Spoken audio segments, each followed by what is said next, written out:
Barchaga assalomu alaykum aziz obunachilar, aziz hamkasblar. Mana kunimizni Pervoskaxonadan boshlab oldik. 22 kunlik rezultatni sizlarga bo'lishmoqchiman. Ko'rishingiz mumkin, bemorimizni 20 kun, 22 kun oldin SMAS platizmoplastik amaliyoti o'tkazilgan. Mana ko'rishingiz mumkin, 22 kunlik natija. Jarohat joyi, sochlari chiqqan uji, kozilok anatomiya saqlangan, mochka anatomiya saqlangan. Ana jarohat joyiga baho berishingiz mumkin aziz obunachilar. Yonoq anatomiyasi, brilliya, lunj sohalari tortilgan, danosini ko'ring aziz obunachilar. Chiroyli qilib shakllangan mana. Ortiqcha izbitiklar yo'q. Opajon, qanaqasiz? Yaxshimisiz? Juda yaxshi. 22 kunlik rezultat sizga yoqdimi? Juda ham yaxshi, mamnunman. Og'riqlar bormi? Og'riqlar yo'q, bo'lmagan. Kayfiyatingiz qanaqa qisqacha?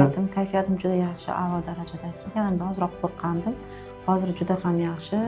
Sizlarning yordamlaring bilan kayfiyatlarim juda yaxshi, juda zo'r. Hayotga boshqacha qarayapman yana ham. Bemorimizni 1 oylik, 2 oylik natijalarini ham albatta sizlarga ulashib boramiz. Bizlarni kuzatishdan charchamang, like, kommentariy qoldirishni unutmang. Hammaga rahmat.